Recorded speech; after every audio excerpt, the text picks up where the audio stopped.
bizim esas konu başlıklarımızdan bir tanesi süreç. Bu hafta içinde de zaten geçtiğimiz hafta çok önemli gelişmeler yaşandı. Çünkü bir süredir biz biliyoruz ki bir sessizlik vardı. Daha önce yani 24 Mayıs Önder Apo ile görüşme sonrasında olması gereken bir takvim işlemedi ve günlerce de çok farklı bir şey tartışmadık maalesef. Uzun bir süre hep çerçeve yasa ne olacak, ne bitecek, devletin atması gereken adımları tartıştık ve bu geçtiğimiz hafta içerisinde çarşamba günü devlet iktidar kanadıyla ardından da ertesi sabahta Perşembe günü de Devlet Bahçeli ile görüşmeler gerçekleşti ve daha sonra önümüzdeki hafta içerisinde Perşembe günü Önder Apo ile adada İmralı heyetinin bir görüşme yapacağı netleştirildi. Yani böyle bir hızlanma silsile yaşandı. Şimdi öncelikle bu süreci bir tartışalım, sürecin durumunu bir tartışalım çünkü gerçekten bir anda hızlanmaya başladı. Bizim aldığımız kaynaklarımızdan edindiğimiz bilgilere göre bu yani takvim hızlanacak. Biz buradan başlayalım. Yani şimdi ne oluyor, ne bitiyor, önümüzde ne var, riskleri neler? Böyle buradan başlayabiliriz. Evet. Biz zaten başından beri hem bizler, Başkan Apo bu sürecin hızlandırılmasını son derecede önemli bir olgu olarak ortaya koydu. Çünkü bu süreçte hızlanmayı esas almadığımız zaman çözüm süreci ya da müzakere süreci enfekte olabilir riskini Başkan Apo defalarca vurguladı. Ve gerçekten de daha 27 Şubat manifestosundan bir ay ya da 2 ay sonra ilk enfeksiyon karşımıza çıktı. İmamoğlu'nun diploması iptal edildi ve bir süre sonra tutuklandı. Arkasında bu enfeksiyona sebep olan bakteri nasıl bir bakteri ise bütün bünyeyi sarmaya başladı ve ülke çapında süreç içinde sivil bir darbe karşımıza çıktı. Defalarca Kürt Özgürlük Hareketi olsun, Başkan Apo olsun, herkes, bizler de bu darbe sürecinin barış ve demokratik toplum sürecini enfekte eden, ona karşı hatta bir sabotaj işlevi gören bir olgu olarak tarif ettik. Demek ki Başkan Apo'nun hızlanılmadığı takdirde, beklenti içinde kalınıldığı takdirde sürecin enfekte olacağı ile ilgili öngörüsü doğrulanmış oldu. Demek ki şimdi küçük de olsa bir hızlanma belirtisi bu enfeksiyona karşı bir ilaç rolü oynayabilir. Evet. Çünkü ilk defa karşımıza birdenbire beklenmedik şekilde bir hızlanma görüntüsü ortaya çıktı. Evet. Bu Perşembe günü ya da belki de daha önce Başkanla yapılacak konuşma bu müzakere sürecinin şu ya da bu şekilde bir netice vereceğini gösterecek diye düşünüyorum açıkçası. Büyük ihtimalle bir başlangıç elde edilecek. Evet, büyük beklentiler var aslında bu görüşmeden. Yani. İstersen başlangıçtan kastımızın ne olduğunu konuşalım. Evet, yani çünkü Önder Apo da aslında uzun bir süredir yani en son 24 Mayıs görüşme notunda da anladığımız, oradaki İmralı heyetinin verdiği bilgiden de anladığımız barış ve demokratik toplum sürecinin gelişmesi, gerçekleştirilmesi noktasında aslında çok ciddi bir yoğunlaşma sahibi. Ve nasıl diyebiliriz? Yani bu sefer bu denklemde yani geçmişten bunca yıllık aslında devletle olan ilişki, bu devletle yaptığı müzakerelerden yola çıkarak ciddi bir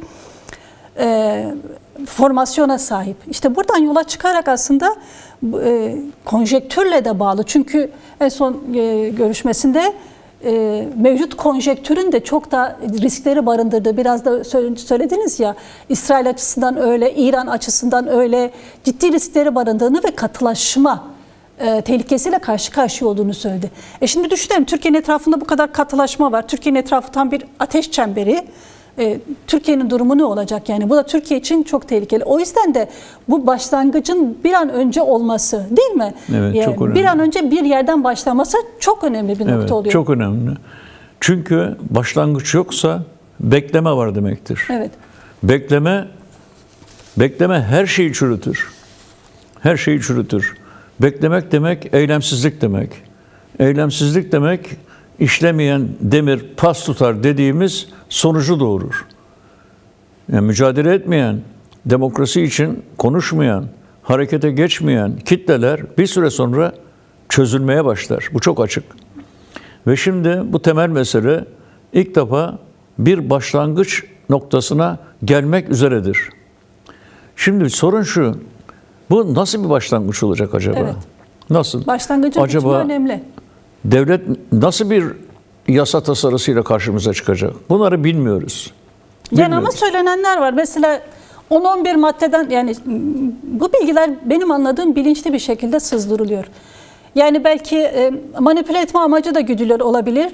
Topluma hazırlama amacı da güdülüyor olabilir. Farklı şekillerde var. Sızdırılan bilgiler de var. Biz de anlamaya çalışıyoruz. Mesela bunun içerisinde 10-11 maddeden oluştuğu, işte devlet kanadından sızanları diyorum. İşte bu Önder Apo'nun durumuna ilişkin aslında çok belirgin bir şeyin olmadığı, yine zindandaki arkadaşların durumları, yine Avrupa'dakilerin durumları, bunlara ilişkin aslında böyle bir şeyler olması yönünde bir beklenti var. Fakat sıkıntı şuradaki bu maddeler için Türkiye Ceza Kanunu'nda çok ciddi değişikliklerin yapılması gerekiyor. Bu durumda şu da tartışılıyor, yani sadece PKK'ye özgü bir yasa ya da müstakil bir yasa, böyle bir tartışma yapıyorlar. Yani aslında bunları tartıştırmak da önemliydi. Çünkü Türkiye toplumuna şimdiye kadar bunlar hiç gündemine konulmamıştı. Daha yeni yeni gündemine koyuyorlar. Şimdi tartıştıkları nokta bunlar. Yani işte bir müstakil yasa olması, geçici belli bir süreyi içeren bir yasa olması biçiminde ibareler geçiyor. Tabii bunlar bütün yetersizliklerle beraber değerlendirmek durumunda yani. Değil mi? Evet, bu çok, şimdi şöyle, Başkan Apo görüşlerini açık, seçik bir şekilde kamuoyuna duyuruyor. Nasıl bir çerçeve yasa olması gerekir? Bu kök yasa olması gerekir. Gelecekteki gelişmelerin başlangıcı olan bir yasa olması gerekir. Bunları söylüyor. KCK açık bir şekilde ne gibi ölçütler söz konusu olursa bu yasanın işe yarayacağını açık seçik bir şekilde dile getiriyor. Başkan Öcalan'ın özgür çalışır durumda olması esas başlangıç noktasıdır diyor. Demek ki Kürt tarafı, biz de eğer o tarafta sayılıyorsak, bizler hepimiz ne dediğimizi açık seçik isimlerimizle, cisimlerimizle ifade ediyoruz. Fakat devlet katında ve iktidar partileri katında böyle açık seçik bir çerçeve, yasa dile getirilmiş değil. Maalesef, evet. Fakat onun yerine medya, yani havuz medyası dediğimiz iktidar medyası rastgele bir takım iddialar ortaya atıyor. İşte bu yasa mesela pişmanlık yasası olacak. Bu yasa esaret yasası olacak. Bu yasa cezalandırma yasası olacak. Bu yasa her gelen gerillanın sorguya çekileceği bir yasa olacak gibilerden havalarda uçuşan iddialarla yüz yüze geliyoruz. Şimdi demek ki ortada pozisyonu net olan Kürt tarafıdır, pozisyonu net olmayan devlet tarafıdır. Bir kere bunu görmemiz lazım. Önümüzdeki etapta devlet netleşecek elbette. Açık bir şekilde bir yasa tasarısı çıkaracak ve bu tasarıda hangi amaca yöneldiğini bütün dünyaya ilan edecek. Şimdi zaten beklenen de bu. Acaba ne diyecek bu devlet? Tabii ki devletin teklifinin içerisinde, Evet. tasarısının içeriğinde ne var? Şu anda en merak edilen bu. Bu. Fakat bence asıl merak edilmesi gereken bu yasa tasarısının altında kimlerin imzası olacağı. Evet. Tabiatıyla devlet çıkarıyorsa devletin imzası olacak. AKP çıkarıyorsa AKP'nin imzası olacak. Ama acaba bu taslağın altında Başkan Apo'nun hareketin sözcüleri ve gerilla güçleriyle ortaklığını ifade eden kendi imzası da olacak mı? Evet. Benim esas merak ettiğim, Özgür, bu. Esas merak ettiğim bu. Çünkü böyle bir imza olunca ben anlayacağım ki yasanın maddelerinden bağımsız olarak bu maddelerde ne denirse densin. Demek ki bir başlangıç olacak.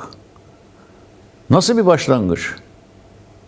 En kötü ihtimalle bile böyle bir başlangıç PKK hareketinin ilk doğduğu gündeki başlangıçtan çok daha ileri bir başlangıç olacak. Neden?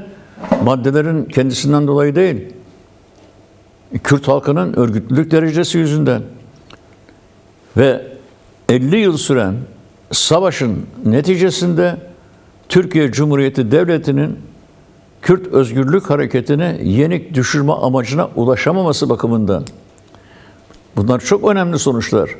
Muazzam bir Kürt ulusal hareketi meydana geldi. Bu Evet, sadece seçimlerde 3. partidir. evet, dağdaki Bağlı savaş gelişen yani. olmadı bu sadece. O savaşın etkileri altında dediğin gibi ya partisi 3. parti. Evet. Yerel yönetimlerde kayyımları defalarca yenilgiye uğratarak belediyelerin kazanılması söz konusu. Yani Kürdistan'da yepyeni bir hayat için bütün şartlar oluştu.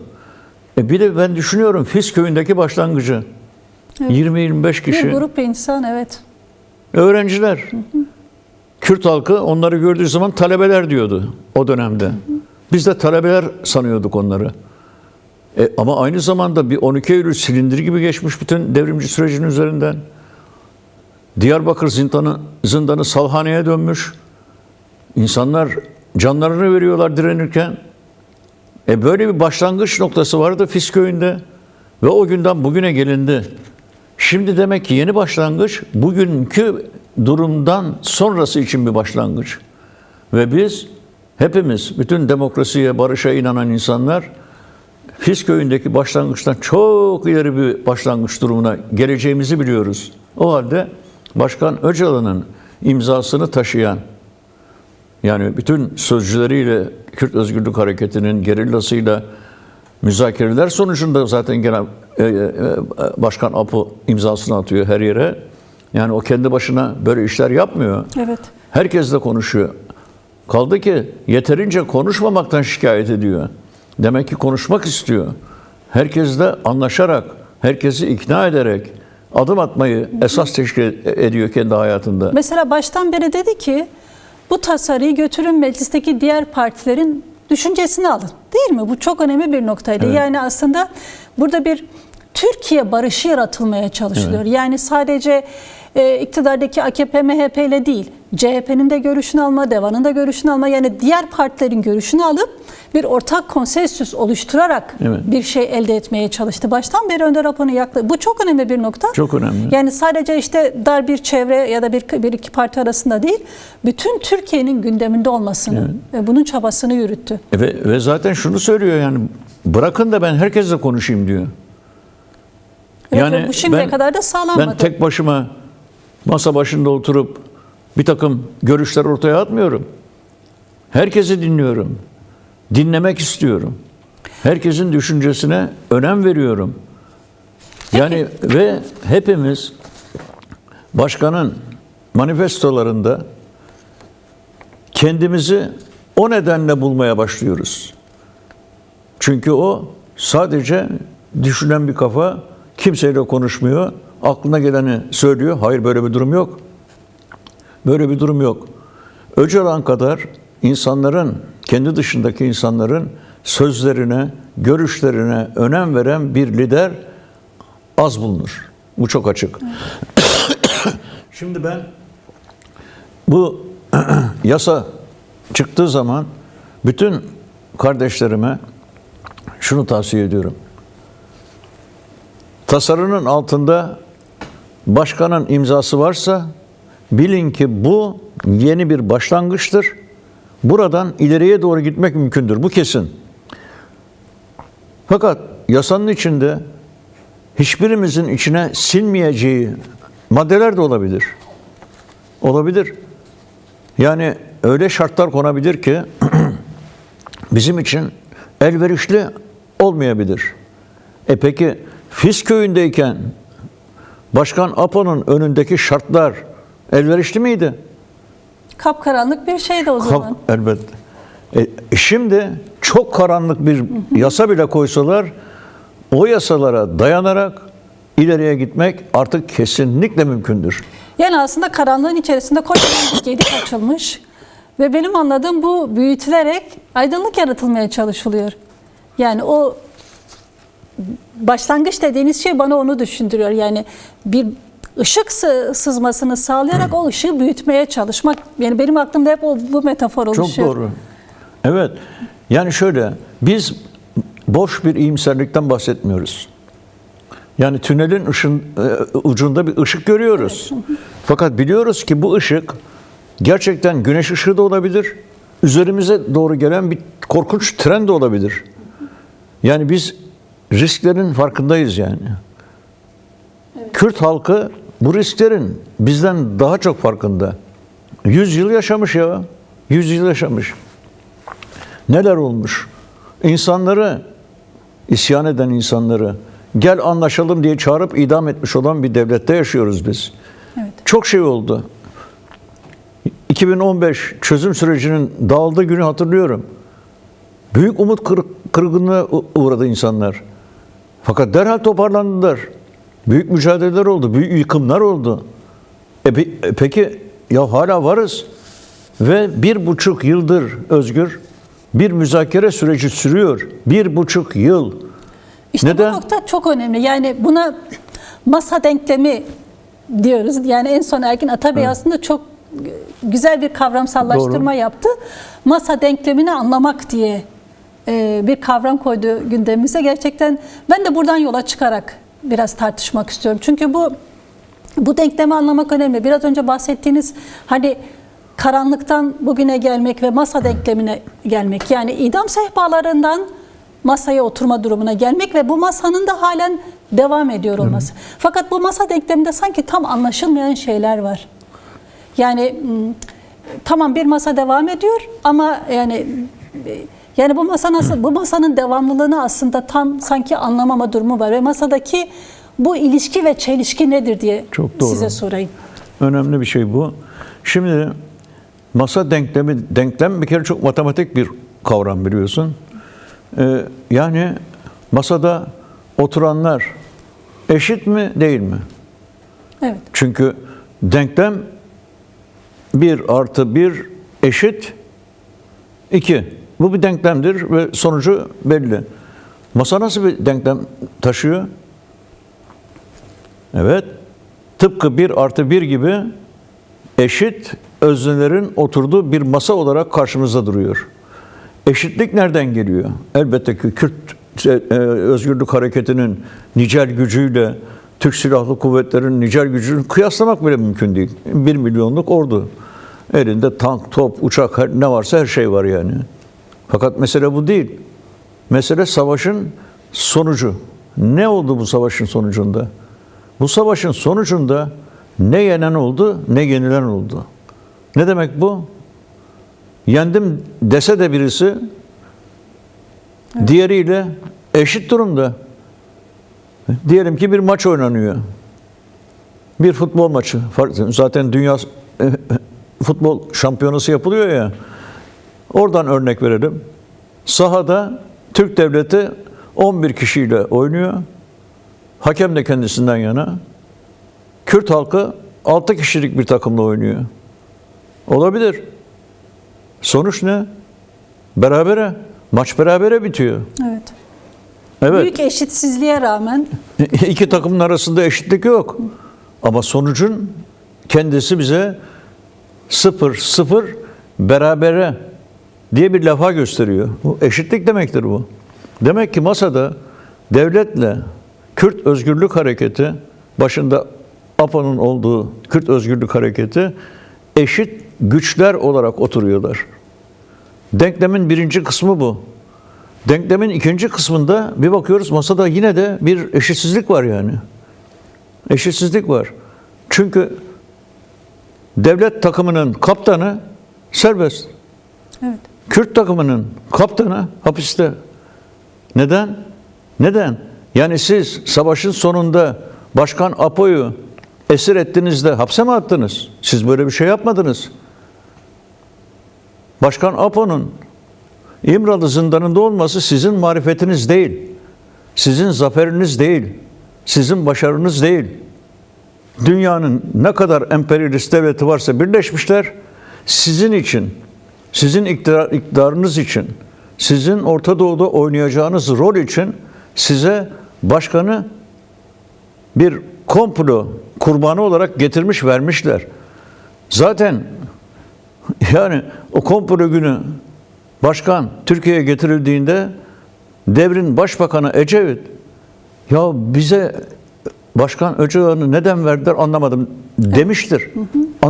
Anlamadı. Çünkü kendisi böyle bir insana komplo kurup onu hapse atmış değil. Onun öyle bir gücü yok. Bu Amerikalıların gücü, İsrail'in gücü, Yunanistan'ın gücü, Rusya'nın gücü, bilmem artık kimler katıldıysa bu işe. Topu birden yaptı bu işi ya. Ne zaman yaptılar? Savaşın neticesinin ne olacağının bilinmediği bir zamanda yaptılar. Özgür. Yani sanki şöyle değil. Kürt tarafı ağır bir yenilgiye uğramış. Evet, bu önemli bir bütün nokta. devletler birleşmiş. Yenilgiye uğrayan halkın önderini hapse atmış. Böyle bir durum yok.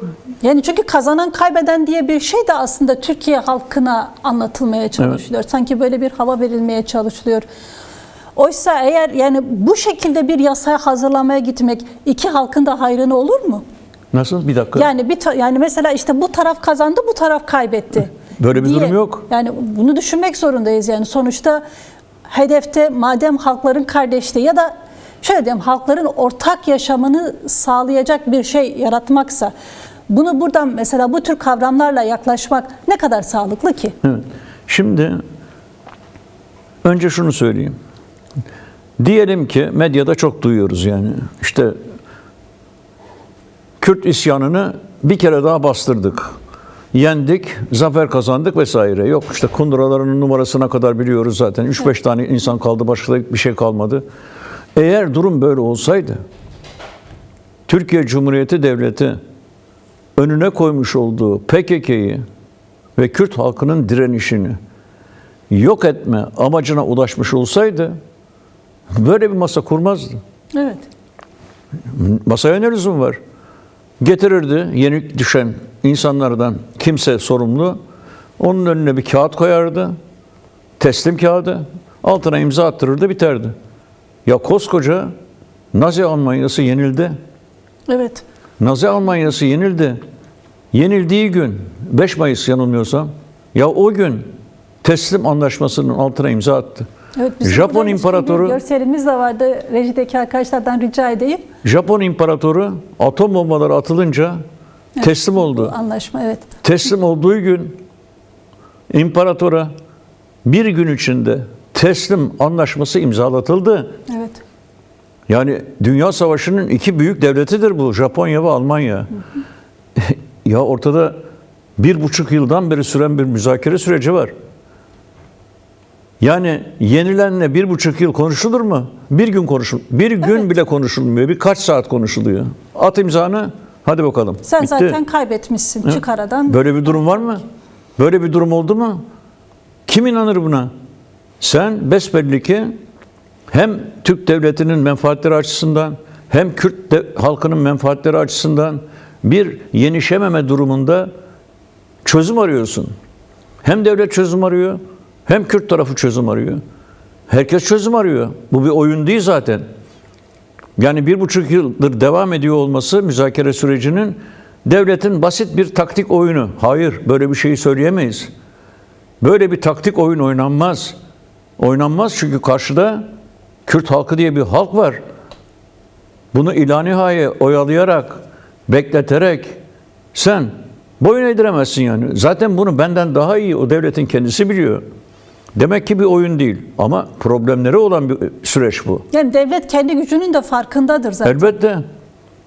Yani bilmiyor mu? Ya biz demin dedik ki yani işte bir sürü umutsuzluk oldu, bir sürü devrimler yenilgi. Ya şu andaki duruma bak ya. Türkiye Cumhuriyeti'nin haritada bakıyorum. Tepesinde, kuzeyde Ukrayna-Rusya savaşı sürüyor. Evet. Ve gittikçe derinleşiyor ve ne olacağı belirsiz bir savaş. Yakınlaşıyor. Doğusunda İran-Amerika savaşı gittikçe derinleşiyor. Güneyinde İsrail, Lübnan'da her türlü numarayı yapıyor. Sen orta yerinde olan bir ülkesin. Bir de dönüp batıya bakıyorsun.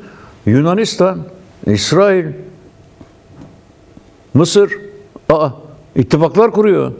Ödün kopar ya. Haritaya bakınca bir devleti yöneten adam olsa harita ödü kopar. Yani buna Yunanistan'ı, Akdeniz'i de ekleyelim. Yani ya kuşatılmış vaziyettesin. Evet. Sen bir de 60 milyonluk Kürt halkıyla kavga edeceksin. Bu berbat kuşatmanın içinde perişan olursun yani. Sadece sen perişan olmazsın. Kürdistan da perişan olur. Yani bir tehlike var ortada. İki taraf da bu tehlikeyi görmüştür. Yani hem Türk devleti görüyor, hem Başkan Öcalan görüyor ve Kürt halkının özgürlük savaşçıları tehlikeyi görüyor. Demek ki kimse müzakere sürecinde oyun oynamıyor. Evet. Bu ciddi bir iş. Yani ya ne yapıyorlar?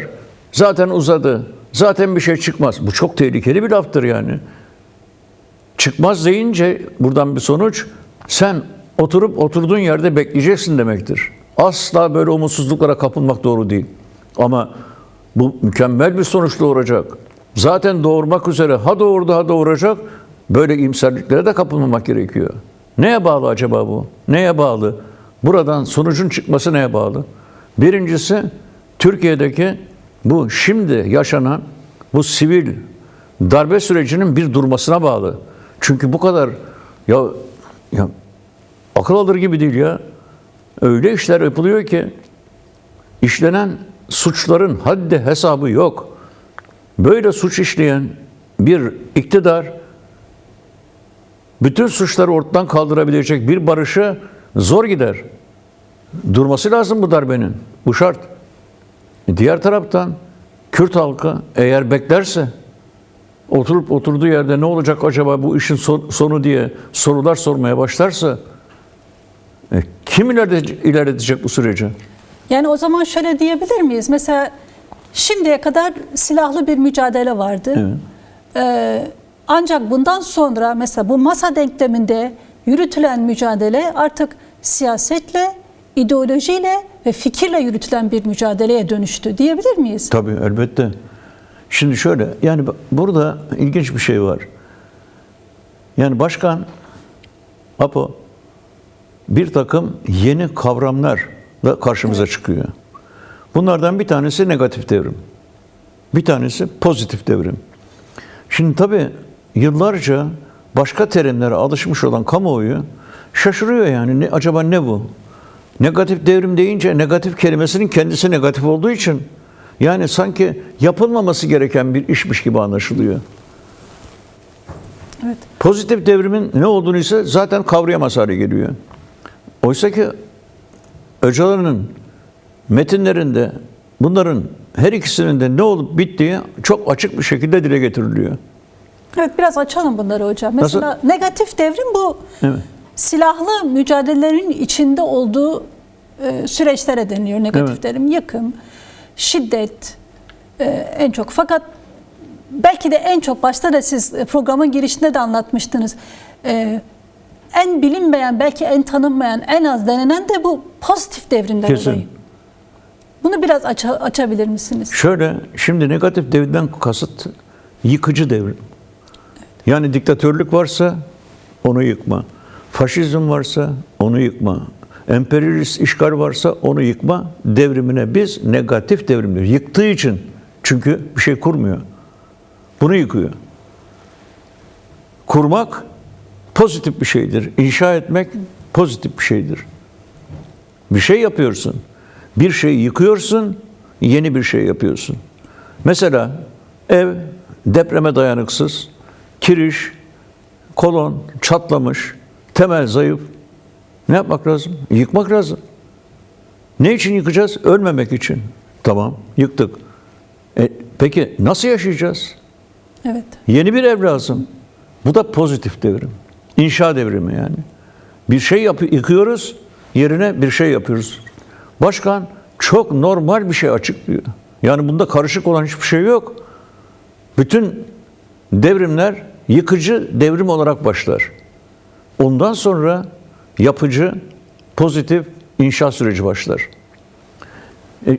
Bunu bilmemek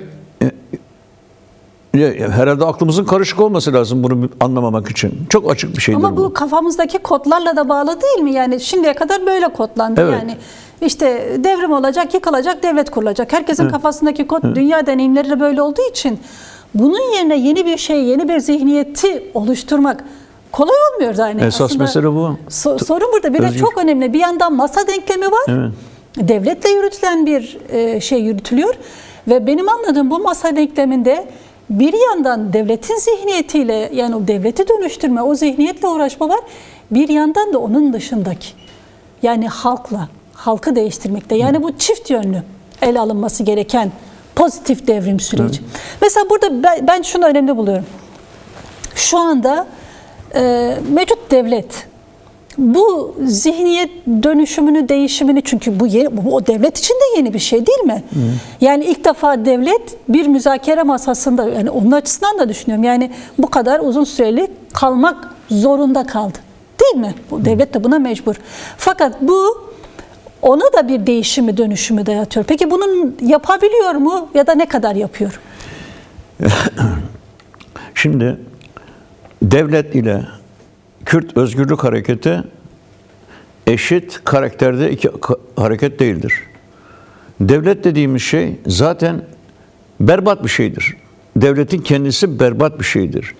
Berbat olan şeyin iyileşmesi, zihniyetini değiştirmesi mümkün değildir. Mümkün değildir. Sorun Kürt halkının karşısında, aynı zamanda Türk, yurtsever, demokrat halkını da eklersek ona, yani halkın ezici çoğunluğu karşısında bu berbat baskı cihazı bir yerden sonra amaçlarına ulaşamadığı takdirde onu yöneten siyasetçiler zihniyetleri hiç değişmese bile bazı demokratik adımlar atarlar. Bazı reformlar yaparlar. Bu reformları yapmaları, bu adımları atmaları o devletin zihniyetinde değişiklik olduğunu göstermez. Çünkü apaçı paradigmaya göre devletin kendisi zaten Locke'undu sanırım, Leviathan dediği bir ejderhadır. Bir baskı cihazıdır. Değiştirse ne olur zihniyetini? Nasıl değiştirecek zihniyetini? Mesela bir tabancanın zihniyeti olur mu? Zihniyetini değiştirebilir mi? Öldürücü bir alettir. Devlet onun gibi bir şeydir. Onun zihniyeti değişmez. O ancak sönümlendirilirse, yani devlet olmayan devlet haline getirilirse, devlet olmaktan çıkarılırsa, merkezi, ceberrut bir yapı olmaktan koordinatör bir yapıya dönüştürülürse, yani emir, kumanda, baskı, yetkisi ve gücü olmayan bir hale getirilirse, o zaten artık zihniyetini bırak, bütün karakteri değişmiş bir yapıdır. Yani Başkan Apo, bu devletler olmayacak, devletsiz hayat yaşayacağız, hiçbir şey olmayacak falan demiyor. Bazıları anarşistlerin buna benzer ifadeleriyle başkanın konuşmalarını karıştırıyor.